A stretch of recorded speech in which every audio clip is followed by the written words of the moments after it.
Audrey and I weren't exactly close friends. I mean, sure, we'd shared a couple of classes last year, chatted a bit since we were stuck next to each other in geometry, but it wasn't much more. This year we were Laurel Lab partners in Drive. Carper's class, so we exchanged numbers, but the conversation hadn't extended further than hi and is this Audrey? Followed by yup and cool. Something odd happened last Tuesday. However, I was at work, bored out of my mind behind the counter. I was watching two of my classmates, completely baked, trying to pump gas. I was just waiting for them to realize the large OUTOF, or a DR sign over the screen on the machine. Just as the one kid pointed up to the piece of copy paper we'd put up on the pump hours before, I felt a buzzing in my pocket. Of course I knew it was my phone, but considering my boss was working the night shift with me, I didn't want to take any chances. My parents would have killed me if I'd lost this job. In my head, it was probably just a scam call anyway. I didn't have anyone I knew who would call me after 11 p.m. on a Tuesday. I didn't check my messages until I got home that night. I threw my work vest on my bed and shut the door behind me, collapsing into my desk chair as I did almost every night these days. I pulled my phone from my pocket, swiped through all the notifications I'd missed. Most of it was the same garbage my friends would always send, but there was one that caught my eye. A new voice message from Audrey. I had to double take. Honestly, a little taken aback. We didn't have any homework due. No project that needed discussion either. Essentially, unless she had somehow fallen in love with me that night and had to confess her feelings, she had no reason to be calling me at 11:16 p.m. And considering she already was dating somebody, I could safely rule that theory out. Swiping away my friend's usual junk messages, I immediately went to call back Audrey, quickly jumping to the conclusion that I'd forgotten some school assignment we were supposed to do that night. The phone rang and I impatiently tapped my foot, leaning back on my desk as I waited for her to answer. She never did. I'll admit now, it was extremely unlike her, but in my own exhaustion from a long, tedious night at work, I didn't think enough of it and collapsed into my bed. I didn't think of a lot that night. Most importantly, I didn't think of listening to the message Audrey had left me. When I woke up that morning, it wasn't from the beep of my alarm clock or my mom's incessant knocking. It was chilled air seeping through my bedroom window. I rolled up in a ball, trying to grasp whatever warmth I could from my bedsheet and blanket, but to no avail. I didn't realize where the cold breeze was coming from, begrudgingly sitting up to try to investigate. It was still dark, the moonlight shining in through the window. My eyes locked onto the window across the room from me. It was wide open, the curtains gently swaying from the draft that had been flowing in. I stared at it, puzzled. I almost never opened that window. In fact, in my entire life, I could only recall two moments that window was ever opened. One was when I thought my Lego airplane could fly. The other was when I tried handing my dad lemonade as he was power washing the house. Neither ended very well. I cautiously stepped out of my bed, swinging both my legs out and begrudgingly standing up. I yawned as I shuffled over to the window. I examined the frame, the glass, the lock, anything that could have somehow let the incessant late autumn air into my room and disturbed my sleep. I shut the window, sliding the lock into place having failed to find the culprit. I jostled it a couple times to ensure it was secure before swinging around head back to bed. As I did so, something caught the corner of my eyes. It took a few moments for my eyes to adjust to the darkness that enveloped the majority of my room, and I could clearly make out a figure on the futon across from my desk. I froze in my tracks, my mind immediately jumping into fight or flight mode. My heart started to race as I tried to think of what the hell I was even going to do. My phone was still in my bed. If I tried opening the bedroom door, it would make too much noise. I couldn't even tell if they were awake. It was too dark to tell. They could have been staring right at me, spotlighted by the moonlight coming from the window. Then the figure shifted, sitting upright, seemingly wiping its face. It sniffed and snorted, as if it had been crying. Then it spoke. "I am sorry, Charlie. I didn't want to wake you up, but I didn't know where else to go. I was scared. I am scared," the voice said. I knew the voice anywhere. It was Audrey. I never thought that Audrey Shepherd would be in my room, let alone be sleeping on my futon. We had a pretty platonic relationship, and again, she had a boyfriend, so even if either of us wanted more, it would make things ugly. But here she was, sad and scared. She looked awful.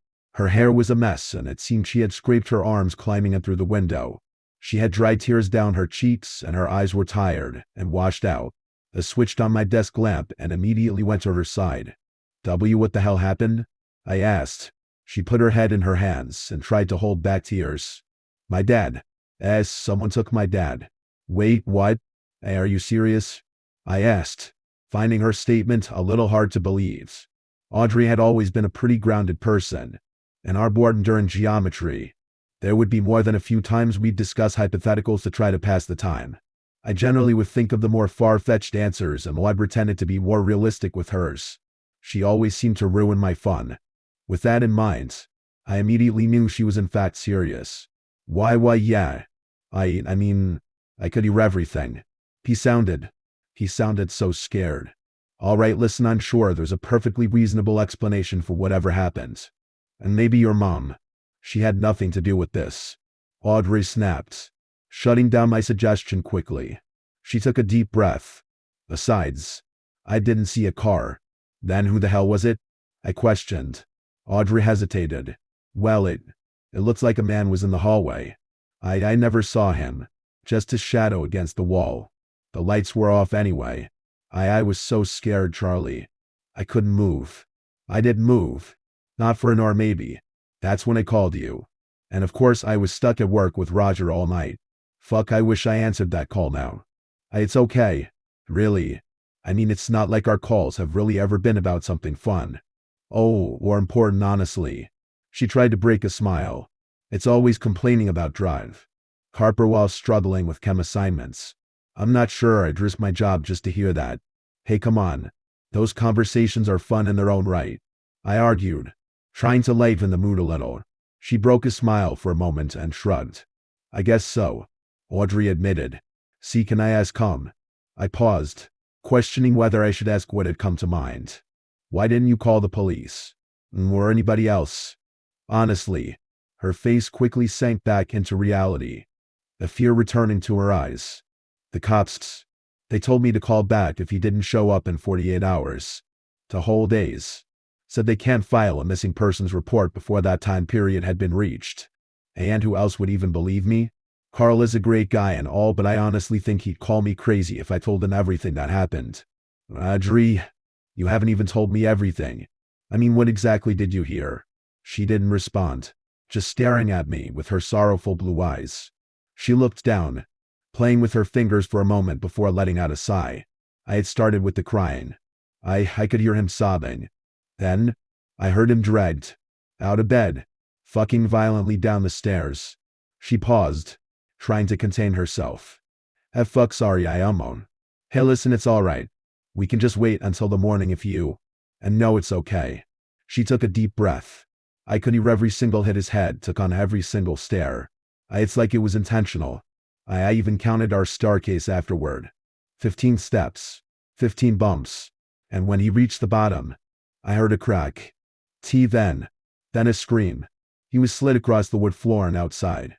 His screams became distant. So distant it was almost as if I was hearing it in my head instead of outside. I was completely frozen. I seriously thought it was a nightmare. The last thing I heard, it must have been a full minute afterward, was the door slam shut. I'm telling you, Charlie, it was such a strong slam it knocked pictures off the wall. There's still glass at the bottom of the stairs.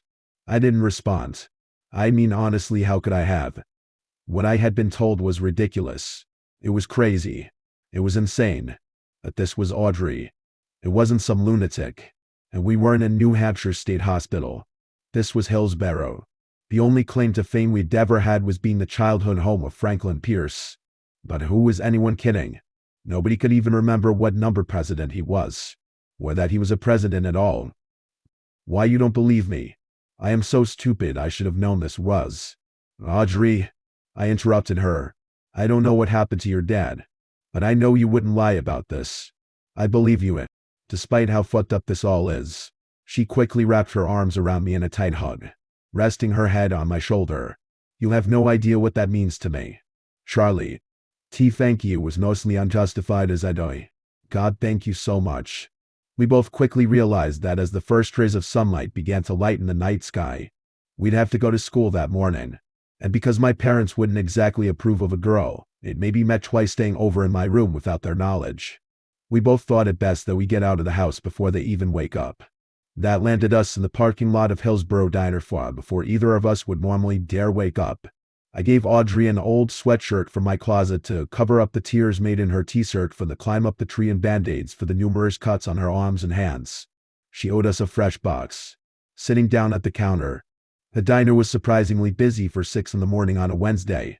It was mainly commuters. Naturally. Most were just grabbing a cup of coffee or a quick meal before heading to the bus stop down the street or jumping on 102. The waitress, a young woman probably in her mid-20s, handed us menus with a peppy smile.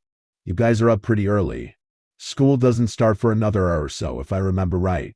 Pull an all-nighter for a project? She asked. Audrey and I exchanged exhausted looks, turning back to the waitress and simply nodding. It wasn't worth it to even attempt explaining our night. She laughed. Well, you look like zombies. No offense. So maybe I can get something to help you wake up? She suggested, starting to pull out her pad and pen. I'll just have some pancakes. And tea. Audrey answered quietly. French omelet, I guess, and just orange juice if you have it. I followed. She quickly scribbled on her pad and stuffed it back into her pocket. Coming right up. We watched her walk back into the kitchen, pushing the doors open and letting them swing shut behind her. I don't know how I'm going to do this. Charlie, Audrey admitted. I can't just pretend everything is fine. I know, but think about it this way. At school it might be safer. I let out a sigh. I never thought I'd be actually advocating to go to school, but if there is someone or something out to get you or me or anyone, being in a bigger group would make it less likely something happens. And there's more people to help if it does. I guess you're right, she replied softly, looking down at the counter while twisting her silverware in her fingers. I'm just scared. Me too, I admitted quietly. I mean, I honestly didn't want to bring this up, but you know what? Never mind. It's stupid. I quickly shut myself down. Audrey's head shot over to face me, intrigue in her eyes. What? What didn't you want to bring up? She asked almost desperately. It's nothing really. It's Charlie. What is it? She cut me off, her voice stern. I need to know. If it could help figure out what happened to my dad. Tell me. Please, she insisted. I didn't immediately respond, almost scared of her reaction. She'd either think I was an idiot for suggesting it, or she'd actually consider it. Either option I didn't like the thought of. Well, you moved to Hillsborough freshman year, right? I started. Yeah. Why? She responded quickly, her words sharp. I hesitated to answer. If you'd grown up in town, and I mean like grown up since preschool, kindergarten, that kind of age, you'd have heard of Hillsborough's urban legend. Urban legend?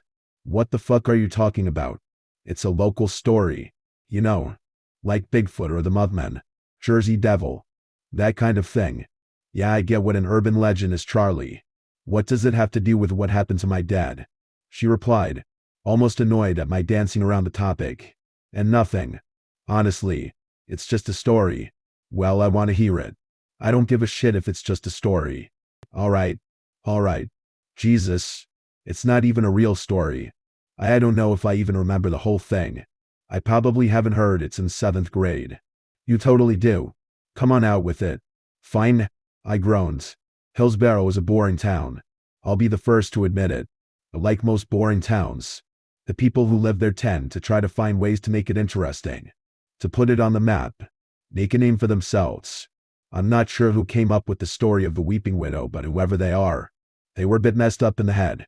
During the First World War, the winter of 1917 to be more specific, a young bride of a Contrecote Mills worker got a knock on her door, which she feared more than anything.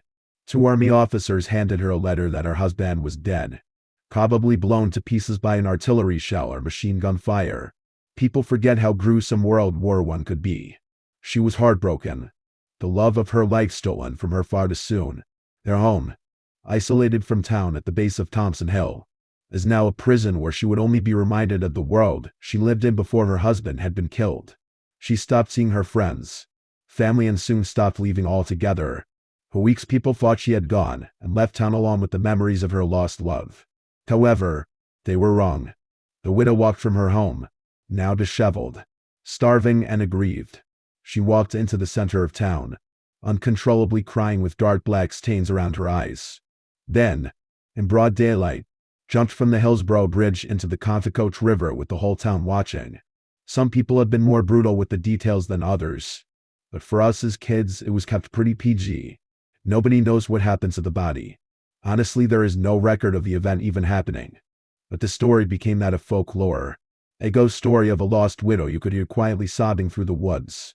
A feeling of being watched when walking alone on a dark, empty street far later than you should be out. An angry spirit hell-bent on snatching you up and dragging you down with it to steal your soul.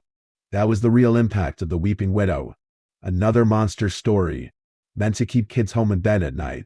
Throughout the decades, a few disappearances in the state forests kept the story of the Weeping Widow alive. Some superstitious people attributing those very real tragedies to a ghost story. As a kid, sometimes I'd think about the version of the story my mom or dad had told me, or the more graphic version I'd heard in the lunchroom at school. A sense of unease would come over me as I walked home from school. Or maybe while hiking with my friends I'd hear or see something seemingly nobody else did. But as we grew older, the story slowly lost its punch.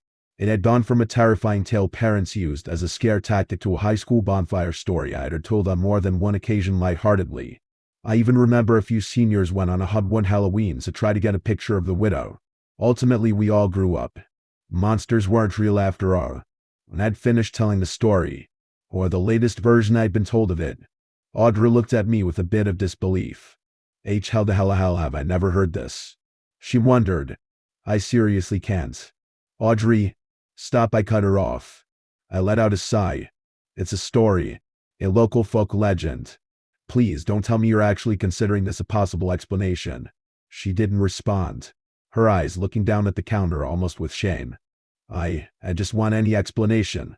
Charlie, she admitted, crossing her arms. I'm sorry. So do I. But this is not it. You of all people should know that. I know it. I know. It's ridiculous. She tried to tell herself. Let's just stop talking about this right now. I can't think about it anymore. As if on cue, our waitress returned with 2 steaming plates of breakfast classics. We ate quickly, barely taking breaks between bites. And it felt like I'd already been up a whole day. I couldn't even imagine how it felt for Audrey. After eating, we stepped out of the diner and into the crisp morning air. I dug in my pocket and pulled out my car key. The amber lights of the little Grace began flashing as I tapped the unlock button. The car wasn't exactly a chick magnet, but it was free after all. And who turns down something that's free? Audrey and I buckled in and I started up the engine. It uttered to life, and I threw the shifter and drive. I looked over at her for a moment. She seemed deep in thought.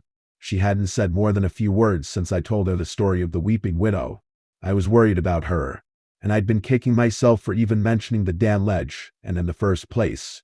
Hey, are you all right? You haven't spoken since we ate, I asked, deciding to break the silence as we rounded a corner onto the aptly named school street. I've just been thinking about everything, I guess, she replied, still not fully present as she stared out the window. You're still thinking about the Weeping Widow, I concluded.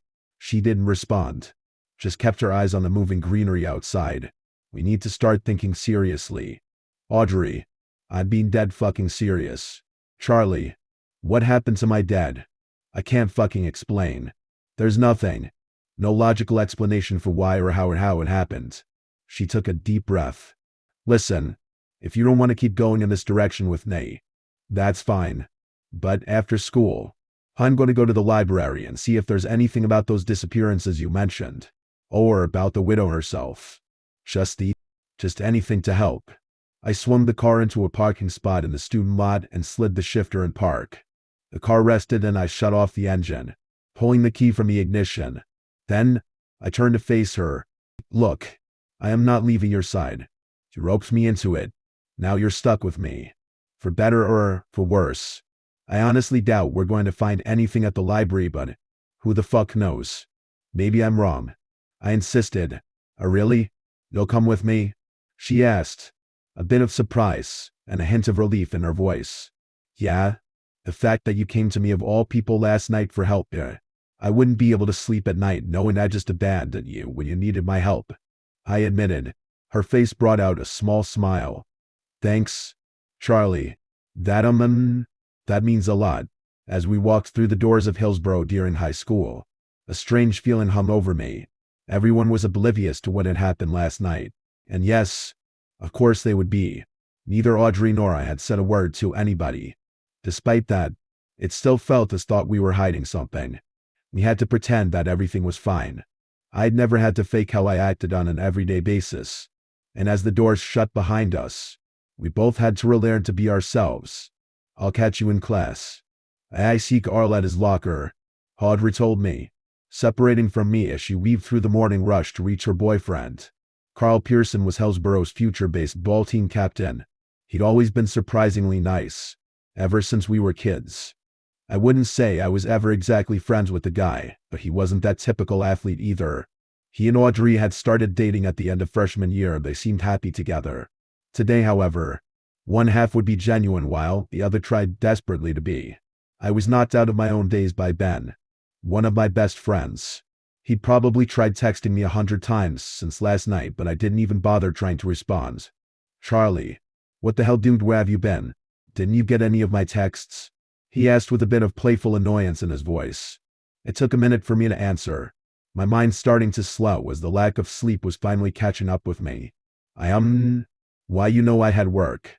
Man, Roger would have fired me. I tried to explain. Oh yeah. But what about after? Kyle and I went out to the pond last night. You missed out, dude. These seniors brought a full 24-pack. It got crazy. I tried to crack a smile as if I was honestly interested. I'm sure it was. I guess I was just really tired last night. I get it, dude. It's all good. Ben assured me. You know what was the craziest part, though? We heard some actually scary noises out in the woods last night. Sounded like nothing I've ever heard before. Then again, I had a couple in me already. My eyes widened. Wait, what? When did you hear those sounds? Where did they come from? I asked a little frantically, losing my cool quickly. I don't know. Man, it was kind of late. He stopped to think for a moment. After 10 if I were to guess. Probably came from up at Thompson Hill. That's where those rednecks live around Kimball Corner. I didn't want to believe it, but there was no denying it was a damn perfect coincidence. My brain ran a million miles a minute as Ben looked at me a little confused. Are you all right, Charlie? He asked. You look like you saw a ghost. It's been on. I had a rough night. That's all. I admitted, suppressing my thoughts. He smirked. I saw you walk in with Audrey Shepard this morning. What was all that about? He asked slyly. I rolled my eyes. Come on, man. We've already had this conversation. She just, needed a ride this morning. Something about her dad not being able to take her. I tried to explain. He laughed. Sure, buddy. Whatever you say. I wouldn't want to get on Carl's bad side either. I shoved him playfully. You can be such a dick sometimes. I know. I pride myself on it. He admitted. The school day felt longer than any other I could remember. After first period, I felt like a zombie, roaming aimlessly through the day and simply existing to fill my seat. In chemistry, Audrey and I didn't say a word to each other the entire time. She dozed off at least 3 times, and I was becoming dangerously close myself. Dr. Burr didn't seem to notice as our seats were in the back row, but I had designated myself as the lookout just in case. When the day ended, Audrey was waiting for me at my car. She yawned as she leaned against the hood, arms crossed. Her eyes were heavy and her expression tired. That was is. She started. Awful, I finished. Do you still want to? Absolutely. She cut me off, answering before I could even finish my sentence. Without another word. We took our seats in the car. I started it up. The engines hummed filling the cabin as we pulled back out of the parking lot and onto School Street. The Hillsborough Library wasn't far from the school. Then again, everything in town was fairly close together. Within only a few turns and a couple more minutes, we parked behind the old building. The library was housed in a huge old yellow Victorian, with white trim and a stone brick foundation. A sign hung from the stairs of the long wrapping porch that read Fuller Public Library along with a sagging banner that used to display book fair, and now much of it was illegible. The entire school day I'd been in a daze. Thinking about what Ben had mentioned to me before the first bell, it had to be just a coincidence, but I also had to admit, it scared me a little more than I would have liked. The thought of mentioning it to Audrey made me even more worried. She'd completely accept that a monster had stolen her father for seemingly no reason. But despite my reservations, I knew I had to break the news to her. So, after we split up this morning, I started. Yeah? She replied, pushing open the tall wood and or into the library's main lobby. I was talking to Ben and, he was out late last night at the pond, and I paused. Audrey gave me a confused look. Well, he said that they heard sounds coming from up on Thompson Hill. Her tired expression immediately switched. Did they say what tea? It was after 10. At least that was his guess. He didn't really describe what he heard, but it seemed like whatever it was really freaked him out. I admitted. Charlie, why, you know that almost perfectly lines up with. You don't need to remind me. I just don't want you to jump to any conclusions. It's weird. Yes, but that's assuming that anything about a local folk story is true. I insisted. I know. That's why we're here anyway. So, where do you think the town records would be? She questioned. I shrugged. Beats me. I haven't been in this place since middle school. I guess we could ask somebody at the desk. The lady working at the checkout desk seemed ancient, as if she had sat in that same spot for 100 years or more. This building was her domain, and she was simply giving us the privilege to roam its halls. She watched us approach without lifting her head, her eyes tracing our path as we approached her. She spoke to us in short bursts, her words quiet but being heard loud and clear. She was skeptical when we asked to see Hillsborough's records, like we were asking to see the crown jewel of her treasure hoard. With a bit of convincing from Audrey, however, the old lady reluctantly agreed to take us to the records room. She hobbled off her chair and grabbed a comically long string of keys.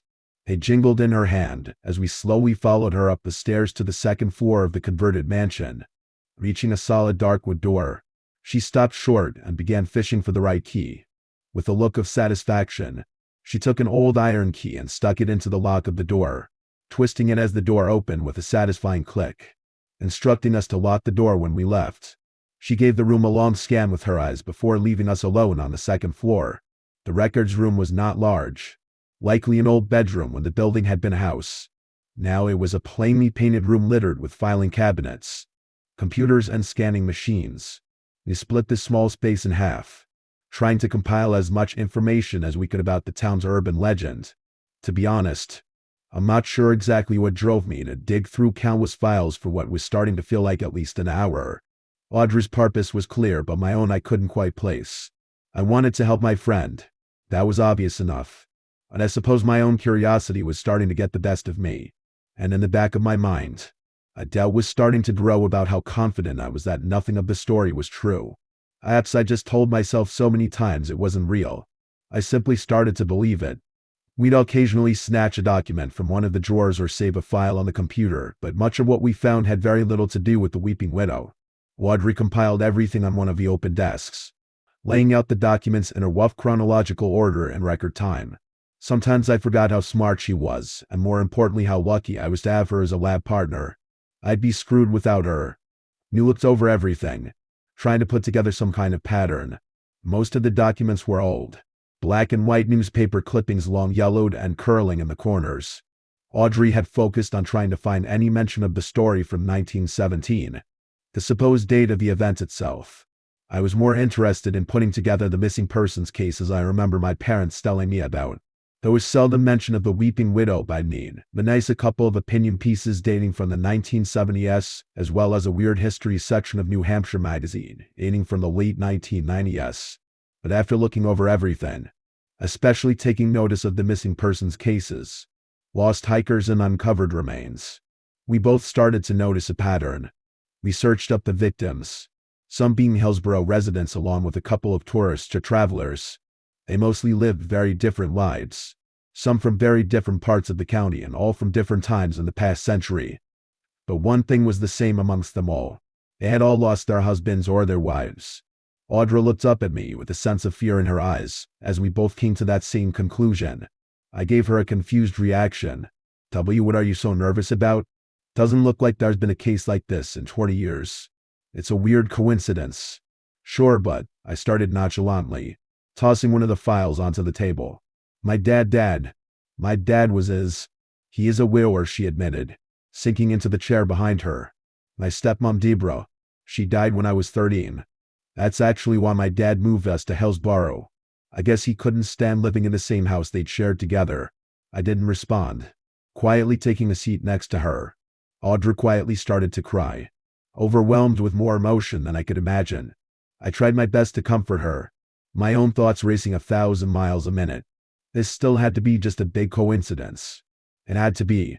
Monsters aren't real. This is Hillsborough, not Transylvania. But I had to admit, I was curious. I wanted to say I knew the weeping widow wasn't real. I wanted to say without a shadow of a doubt. But somewhere deep in the back of my mind there was a doubt, and it worried me. We didn't stay in the records room much longer. We copied whatever documents we found important enough and quickly went for the exit. The sun was fleeting in the sky as we made our way back to the car. We each pulled open our respective doors and sat down, the whistling wind outside being snuffed out as we encased ourselves inside. There was a long silence, both of us having the same thought but clearly nervous to admit it to each other. We have to look for it. Audrey finally spoke, a measure of insistence in her voice. What? I asked in clarification.